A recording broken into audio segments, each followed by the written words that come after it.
Principal, Monsieur le député de Lévis. Merci, Monsieur le Président. Le ministre de la Santé va organiser un forum sur les soins à domicile la semaine prochaine à Montréal. C'est une très bonne initiative. Mais avant ce forum, j'ai une suggestion pour le ministre. Est-ce qu'il pourrait commander à son ministère un portrait complet de l'attente pour les soins à domicile? Car actuellement, il ne sait pas combien de patients attendent ni combien de temps ils attendent. D'ailleurs, en 2015, le protecteur du citoyen dénonçait que le ministère de la Santé ne possédait pas un portrait réel de l'offre de soins à domicile. Est-ce que les patients attendent une semaine, attendent un mois, attendent 6 mois? Le ministère ne le sait pas. Dans les crédits budgétaires de cette année, la CAQ a demandé pourquoi le ministère ne possède pas un portrait des besoins et de l'attente. On a répondu que ce sont les établissements qui gèrent les listes. Comment le gouvernement peut gérer et financer les soins à domicile sans connaître le portrait national des besoins? Pour aider à la réflexion, le ministre va-t-il commander un portrait des besoins avant le forum de la semaine prochaine? Monsieur le ministre de la Santé. Alors, Monsieur le Président, je suis très heureux et je vais souligner le soulignement de notre collègue de Lévis sur l'importance et la pertinence de procéder et de mettre en place un forum sur les soins à domicile. Alors, c'est déjà ça de partie. Et c'est vrai, on est absolument, Monsieur le Président, en accord là-dessus. Le maintien à domicile dans notre société vieillissante est un enjeu qui est non seulement présent et qui va aller à s'accentuer. Alors, il est clair, Monsieur le Président, qu'il y a lieu, et c'est ce à quoi nous travaillons actuellement, de disposer d'une base de données la plus précise possible.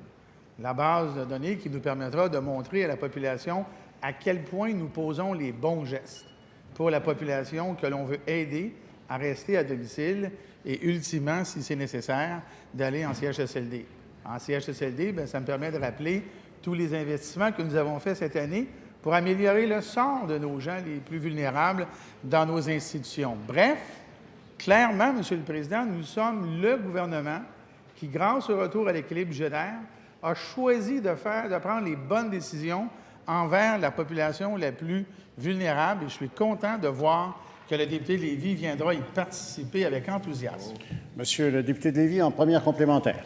D'autant plus enthousiaste si on a ce portrait-là qui est drôlement important. Le ministère n'a pas de portrait de l'attente des soins à domicile, mais la CAQ a demandé à toutes les régions leur liste d'attente au 31 mars 2016. C'est récent, là. À Huntington, un patient attend des soins en déficience physique depuis 5 792 jours. C'est 15 ans. À Trois-Rivières, le délai moyen d'attente est de 13 mois pour des soins infirmiers à domicile. Comment le gouvernement peut financer adéquatement les soins à domicile, et j'en suis, sans un portrait complet de la situation maintenant pour nous aider à réfléchir? Monsieur le ministre de la Santé. J'entends nos collègues de la CAQ dire bravo à la question de notre collègue de Lévis. Bien, justement, je suis content que vous soyez content et de dire bravo à ça, parce que la vraie question à laquelle on devra répondre, elle est très simple. Comment peut-on en arriver à financer le mieux possible les soins à domicile? Et on sait à la case départ que la demande excède nos capacités financières. Le vrai enjeu auquel on aura à faire face, Monsieur le Président, est celui de l'équilibre budgétaire, de façon à pouvoir maximiser nos investissements et donner les services en premier à ceux qui en ont le plus besoin. Et jamais, jamais, jamais à la CAQ, le parti du ménage ne parle des budgets. Deuxième complémentaire, Monsieur le député de Lévis.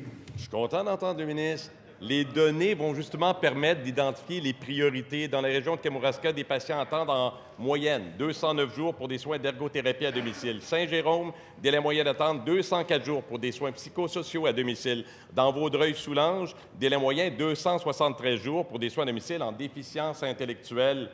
Des chiffres de mars 2016. Le ministre peut-il dresser un portrait des besoins et de l'attente en soins à domicile avant le forum pour atteindre ces objectifs? Monsieur le ministre de la Santé. Et je répondrai, Monsieur le Président, que quand on regarde les heures de service que nous avons données à la population, nous les avons augmentées de façon substantielle année après année depuis que nous sommes en place, bien au-delà de l'inflation. Nous avons investi plus, nous avons donné plus de services à plus de gens, et ça, c'était disponible au crédit, Monsieur le Président, mais la question va demeurer quand même la même à la fin. Sommes-nous capables, comme gouvernement et comme société, d'offrir plus à la population? J'ai hâte d'entendre la CAQ mettre des dollars au bout de leurs promesses pour voir si elles sont un mirage ou non.